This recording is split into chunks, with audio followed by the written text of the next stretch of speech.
ফুটন্ত গরম জলে কাঁচা ডিম দিয়ে আজকের পর্বে শেয়ার করব আরও একটি নতুনত্ব রেসিপি। আশা করি আজকের রেসিপিটিও আপনাদের খুব ভালো লাগবে।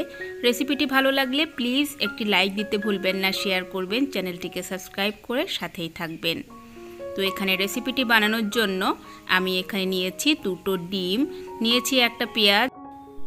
এবার পেঁয়াজটাকে কুচিয়ে নেব আর সেই সাথে 2-3টে কাঁচা লঙ্কা মাঝখান থেকে এভাবে ফালি করে নেব। আর এখানে আমি নিয়ে নিচ্ছি দুটো মিডিয়াম সাইজের আলু। আলুগুলোকে এভাবে ছোট ছোট টুকরো করে কেটে নিলাম। এবার আমি একটা প্যানে কিছুটা জল ফুটিয়ে নিয়েছি। এই ফুটন্ত জলে এখন একটা একটা ডিম ধীরে ধীরে ভেঙে দিতে হবে। চাইলে আপনারা এভাবে একটা বাটিতে ডিমটা ভেঙে এভাবে দিয়ে দিতে পারেন। ডিম দুটো ভেঙে দেওয়ার পর এখন লো টু মিডিয়ামে রেখে জাল করে নিতে হবে 1 থেকে 1.5 মিনিটের মতো। তো এখানে 1-1.5 মিনিট ধরে জাল করে নিলেই কিন্তু ডিমগুলো এরকম হাফ সিদ্ধ হয়ে যাবে। তখন ডিমগুলো জল ঝরিয়ে তুলে নিতে হবে। ডিমগুলো কিন্তু ফুল সিদ্ধ করা যাবে না, হাফ সিদ্ধ করেই তুলে নিতে হবে। আর এই ডিম সিদ্ধ করা জলটা চাইলে আপনি ইউজ করতে পারেন কিংবা ফেলে দিতেও পারেন। এবার আমি একটা প্যানে দিয়ে দিচ্ছি 2 টেবিল চামচ পরিমাণ তেল, গোটা জিরে এবং দারুচিনি ফোড়ন দিয়ে আমি ভালো করে ভেজে নিলাম।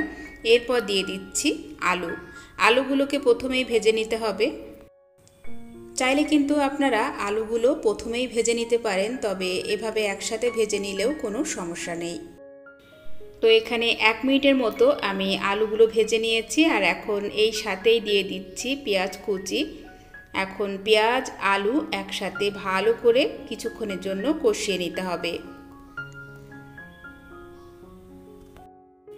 তো সব কিছু একসাথে কিছুক্ষণের জন্য কষিয়ে নিয়েছি আর এখন দিয়ে দিচ্ছি আদা, রসুন এবং জিরা বাটা, পরিমাণ মতো হলুদের গুঁড়ো এবং 1 টেবিল চামচ পরিমাণ কাশ্মীরি লঙ্কা পাউডার এবং সবশেষে ধনিয়া পাউডার দিয়ে দিলাম 1/2 চা চামচ পরিমাণ। এবার সব মশলা একসাথে খুব ভালো করে একটু নাড়াচাড়া করে নিতে হবে। আর এই সাথেই দিয়ে দিলাম কয়েকটা চেরা কাঁচা লঙ্কা। তো এখানে মশলাটা কিন্তু খুব ভালোভাবে কষানো হয়ে গেছে আর এখন আমি দিয়ে দিলাম জল। আমি কিন্তু এখানে ডিম সিদ্ধ করা জলটাই দিয়ে দিলাম। তো এখানে মোটামুটি 1.5 গ্লাসের মতো জল দিয়ে দিলাম। দিয়ে এখন লো টু মিডিয়ামে রেখে জাল করে নেব যতক্ষণ না আলুটা খুব ভালোভাবে সিদ্ধ হয়ে যায়। তো এখানে 2 মিনিটের মতো আমি খুব সুন্দর করে জাল করে নিয়েছি। আলুটা কিন্তু একেবারে পুরোপুরি সিদ্ধ হয়ে গেছে। এখন আমি উপর থেকে দিয়ে দেব আগে থেকে সিদ্ধ করে রাখা ডিম। সিদ্ধ ডিমের অমলেটটা দেওয়ার পর এখন এপিটোপিট করে ভালোভাবে একটু নাড়াচাড়া করে নিতে হবে যাতে ঝোলটা খুব ভালোভাবে ডিমের ভিতরে ঢুকে যায়। এবার আমি আরও 1 মিনিটের মতো লো টু মিডিয়ামে রেখে ঢাকনা বন্ধ করে জাল করে নেব। এতে করে ভালোভাবে ঝোলটা ডিমের ভিতরে চলে যাবে। আর আলুটা ভাজার সময় সামান্য লবণ দিয়েছিলাম আর বাকিটা এখন দিয়ে দিলাম স্বাদ অনুযায়ী। এবার ঢাকনা বন্ধ করে 30-40 সেকেন্ডের মতো লো টু মিডিয়ামে রেখে উপর থেকে কাঁচা ধনিয়া পাতা ছড়িয়ে দিলাম। চাইলে একটু ঘি ছড়িয়ে দিতে পারেন।